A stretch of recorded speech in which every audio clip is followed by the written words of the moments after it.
ఇప్పుడే country delight app ని download చేసుకోండి. Download the country delight app now.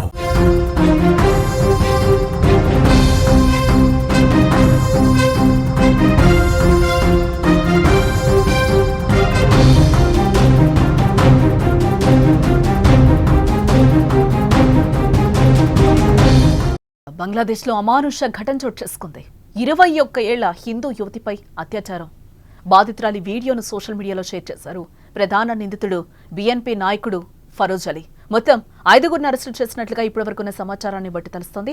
బాధితురాలి భర్త దుబాయ్లో జాబ్ చేస్తున్నాడు. తండ్రి పిల్లలతో బాధితురాలు నివసిస్తున్నట్లుగా తెలుస్తోంది. జూన్ 26న మహిళ ఇంట్లోనే ఈ ఘాతుకం జరిగినట్లుగా సమాచారం.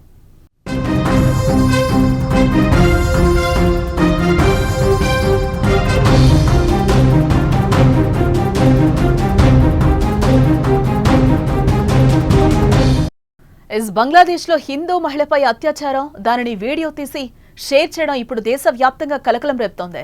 ఈ అమానుష ఘటన మురాద్ నగర్ పోలీస్ స్టేషన్ పరిధిలోని రామచంద్రపూర్ పంచకిట్ట గ్రామంలో గురువారం జరిగింది. 21 ఏళ్ల వయసున్న ఓ హిందూ వివాహితపై స్థానిక రాజకీయ నాయకుడు లైంగిక దాడికి పాల్పడ్డాడు. బాధితురాలికి న్యాయం కల్పించాల్సిందిగా నిందితులను వెంటనే శిక్షించారని ఢాకా విశ్వవిద్యాలయం విద్యార్థులు పెద్ద ఎత్తున కూడా రోడ్డెక్కి నిరసనలు చేపట్టారు. ఆ విజువల్స్ కూడా మనకు కనిపిస్తున్నాయి. ఈ కేసులో ప్రధాన నిందితుడితో పాటు మరో 5గురిని పోలీసులు ఇప్పటికే అరెస్టు చేసినట్లుగా సమాచారం అందుతోంది.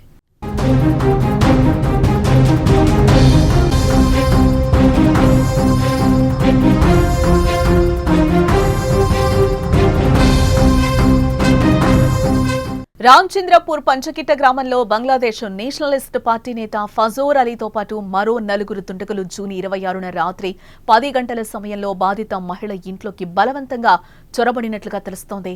బాధితురాలి భర్త దుబాయ్లో ఉద్యోగం చేస్తూ ఉండడంతో ఆమె తన పిల్లలతో కలిసి హరిసేవా పండుగ కోసం పుట్టింటికొచ్చింది. బాధితురాలి ఇంట్లో ఒంటరిగా ఉండటం గమనించిన ఫజోర్ అలీ తలుపు తీయమని ఆమెను ఒత్తిడి చేయగా ఆమె నిరాకరించడంతో అతను బలవంతంగా తలుపు తెరిపించి ఇంట్లోకి చొరబడి అమానుషంగా ప్రవర్తించినట్లుగా తెలుస్తోంది.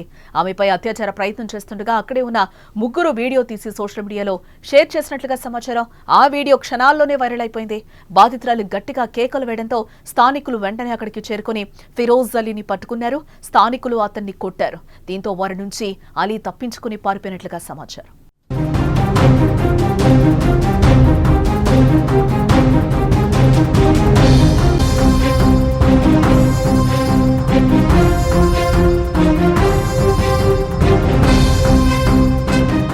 ఈ దారుణ ఘటనపై బాధితురాలు మురాద్ నగర్ పోలీస్ స్టేషన్లో ఫిర్యాదు చేసినట్లుగా సమాచారం. కేసు నమోదు చేసుకున్న పోలీసులు ప్రధాన నిందితుడు అలీతో పాటు వీడియోను రికార్డ్ చేసి వ్యాప్తి చేసిన మరో 4గురిని కూడా అరెస్టు చేసినట్లుగా ధృవీకరించారు. నిందితులందరిపైన చట్టపరమైన చర్యలు తీసుకుంటున్నామని కూడా అధికారులు అంటున్నారు. ఈ అమానవీయ ఘటనపై దేశవ్యాప్తంగా తీవ్ర స్థాయిలో ఆగ్రహావేశాలు వ్యక్తమవుతున్నాయి. బంగ్లాదేశ్లో ఇటీవల హిందూ అమ్మాయిలను టార్గెట్ చేసుకుని వారిని వేధించడం, అత్యాచారాలకు పాల్పడటం జరుగుతోందని మహిళా సంఘాలు పక్కన ఆరోపిస్తున్నాయి. ఇలాంటి ఘటనలు మత సామరస్యాన్ని దెబ్బతీయడమే కాక మహిళల భద్రతపై అనుమానాలు కలిగిస్తున్నాయని కూడా ఆరోపిస్తున్నారు.